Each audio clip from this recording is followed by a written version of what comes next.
Alright guys, to finish up the series, we'll talk about the mouseX, mouseY internal variables. Now, we've talked about variables before where we created a variable. When we talked about creating variables like an integer variable called x and with the value 100, and we talked about printing it, right? Let's see, print x. This is going to print 100 into the console. The console is a window. It's this particular tab, and it's this window right here. So if you press run, it's going to print 100. Cool. It's also going to draw or create a canvas that has this dimension and with a black background. Okay, let's talk about the void setup and void draw. So these two things are called functions. And the functions are indicated by these parentheses, the return type, what's called a return type, the name of the function, and the parentheses. The functions are useful in that it groups up different code, a number of code instructions. In this case, the function void setup has a return void. You don't have to worry what that means now. The function is called setup. You have the function taking in nothing. Alright, there are no arguments to this function setup.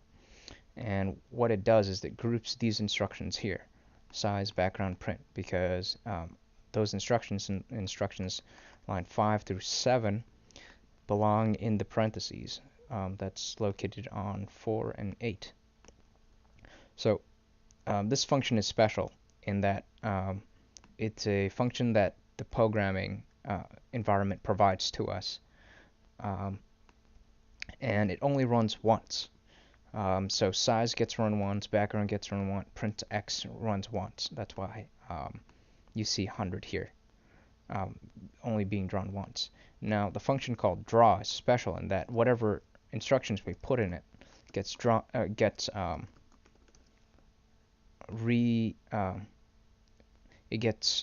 rerun over and over again indefinitely. So to demonstrate my point, now what I'm proposing is that when we run this program, it's going to create a canvas right up here in void setup, and then afterwards we're going to go into draw, and when draw runs, it's going to run whatever instructions belongs inside the two curly brackets here, between these two curly brackets, which is the print function. And this print function is going to loop over and over and over again. That's just what the draw function does. It loops whatever instructions you put in here over and over and over again. When we run it, as you can see here, you see a string of 100, 100. That's because we didn't use print line. But if we used print line, we'll see that we'll just see like columns of 100s. There you go. See. Now what we can do is add 1 to x each time we go through, so that we can see the change in the value x. So here, this line of instruction says, okay, take whatever your current value of x is, add 1 to it, and then put it back into the variable x. So the first time this runs is going to be 100. 100 plus 1 is 101, and x is going to be set to 101. The first run through of this loop, you're going to print out 100, then you're going to add 1 to it. So now x is 101 after the first time we go through.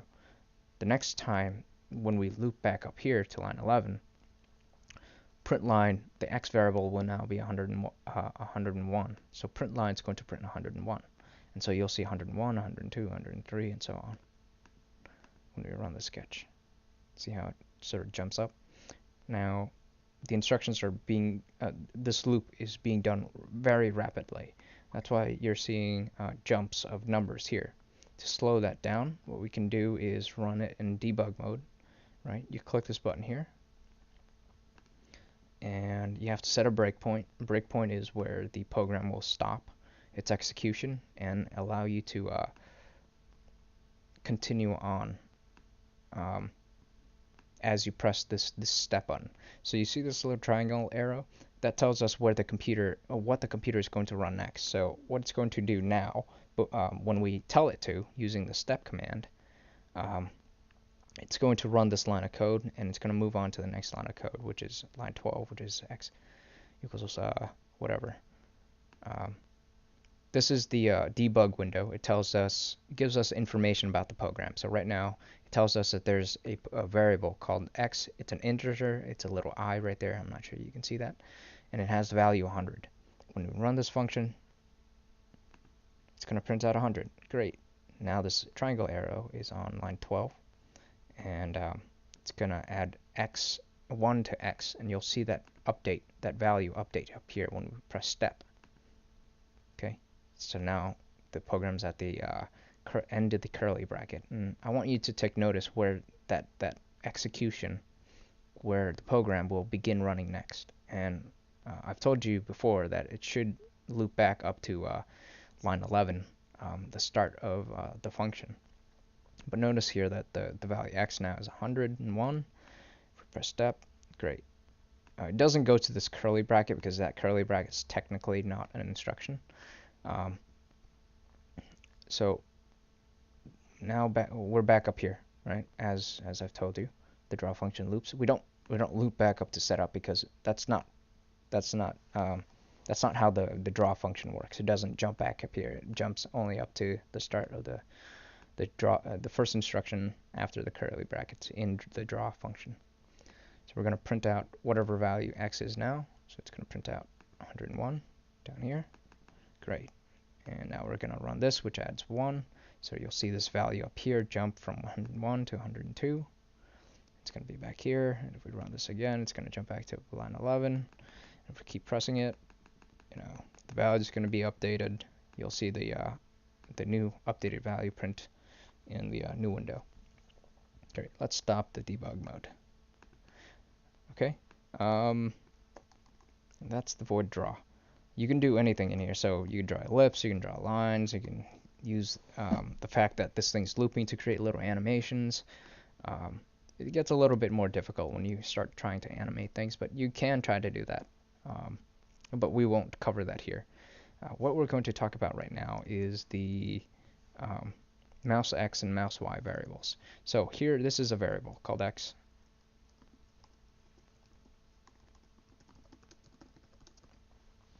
Oops.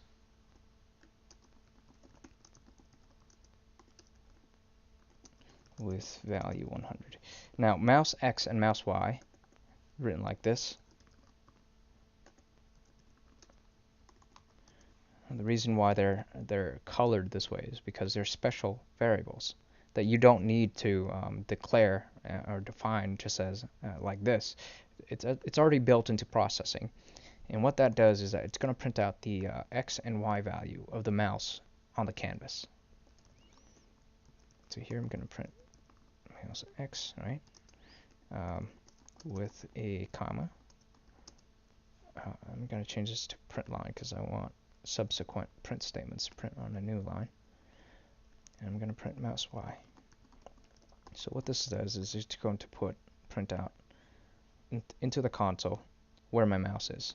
Now, remember, setup only runs once. So when this program runs, because I didn't have my mouse immediately in the cursor or in the canvas, when the print line instruction gets executed, it's going to put 0, 0. So it's going to treat as if my mouse was like right here.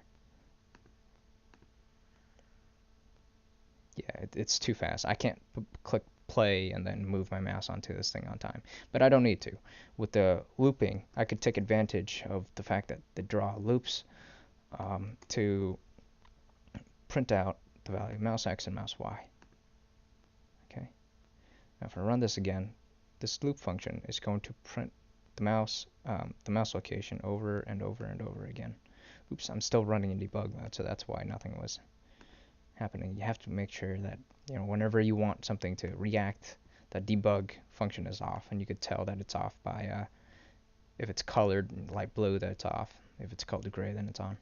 So if I run this program again, it's going to print and it's going to continuously update in the console window down here the X location and the Y location of my mouse in terms of the canvas dimensions. So to prove my point, I'm gonna up here. I'm gonna draw a. Actually, let's do it in here. Let's draw a rectangle. Right. Set stroke. I'll use the settings up here. Let's use a stroke of yellow.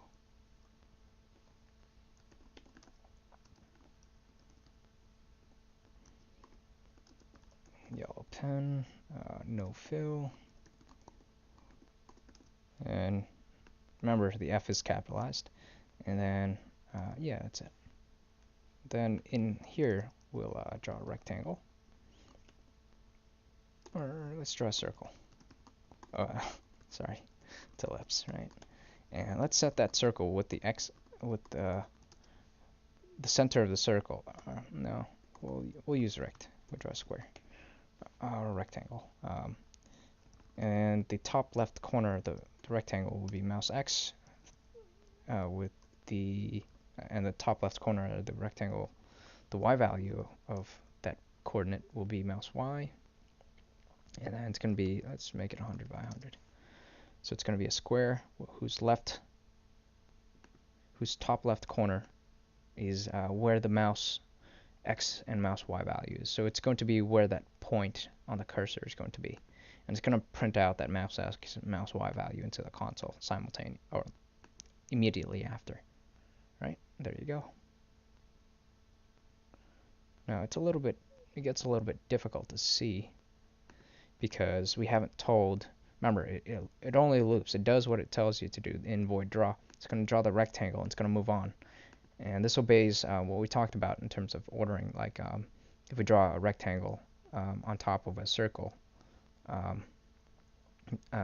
we only see that rectangle. That circle is going to be obscured. Same thing here. When we remove the mouse, that new rectangle is going to be drawn on top of that old rectangle. So that's why we see like all this weird stuff. But if we clear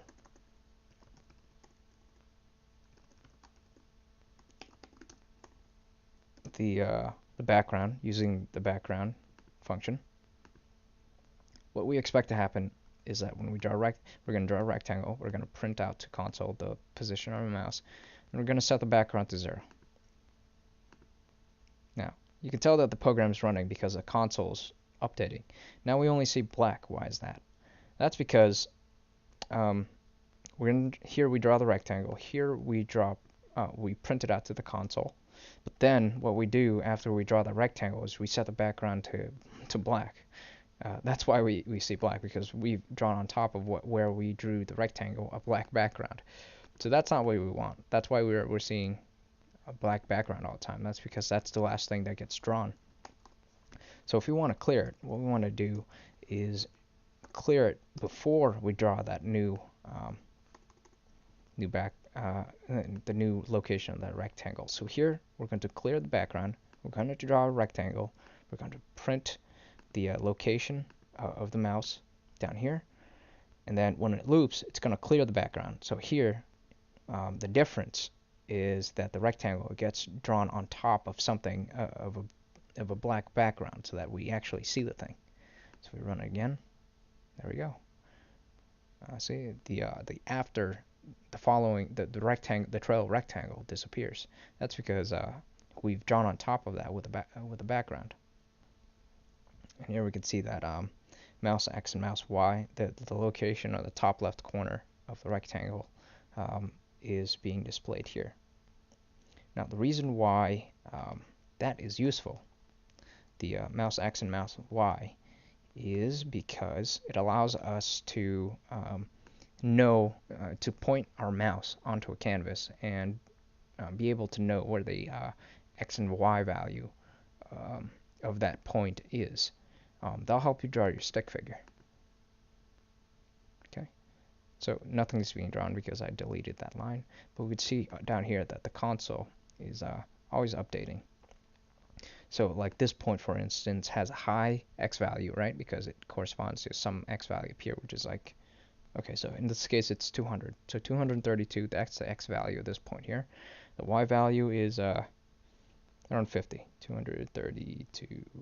232 is right there. Oh, I passed it a little bit, but you get the idea. So this point right here has an x value of 227 and a y value of 66. That's useful because say I want to draw a circle like right there at this point right here. I want to take note of the xy value, so in this case 112 by 143, and let's draw a circle there. Before I forget, I'm going to write that down, 122, and then I think it was 143. Ellipse, let's draw it at 122, 143, and let's make it a circle. It's going to be 50 wide, 50 tall. Okay, remember the ellipse uses these settings, so it's going to use a yellow pen, and it's going to be an empty circle. And there it is. That's where my mouse was previously. Okay. Let's do something cool. We can do a bullseye that follows us. So if you wanted to make like a shooting game, for instance, it might be useful to be able to have the bullseye follow the person's mouse, right? And this is how you would draw the bullseye. Oh, right. Right. Remember that trail.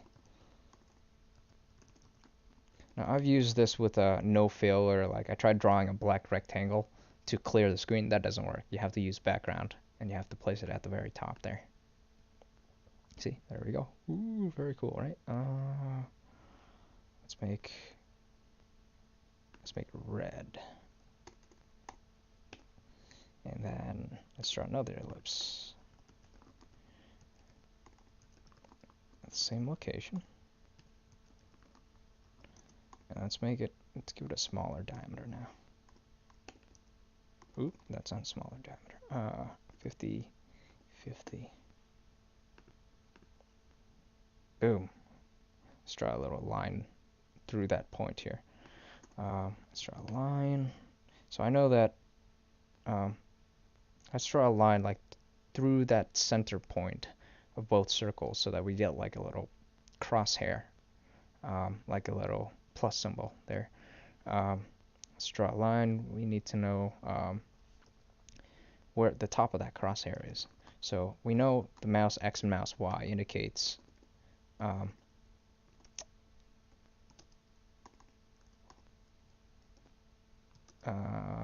where the location of the mouse currently is, right? So here we're drawing a line starting 10 pixels above where our cursor is. I can't point to the screen and expect you to see where my finger is, but you know, you should understand that line takes in the first argument, and the first argument is the first location of where that line should be. So it's, in this case, it's 10 pixels. Oh, actually, I just want in the y direction, right? So nothing in the x direction.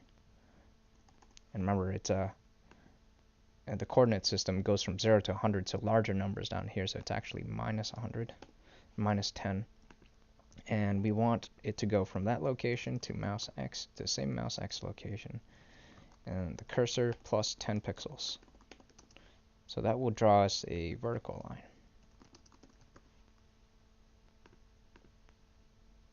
See that little vertical line there? My mouse is kind of obstructing it, so you can't really see it that well. But that vertical line's there. Let's draw a horizontal line. I'll leave it to you. You to draw the horizontal line. Okay, and then you can make a bullseye that way. We'll stop the video here. This will end the series.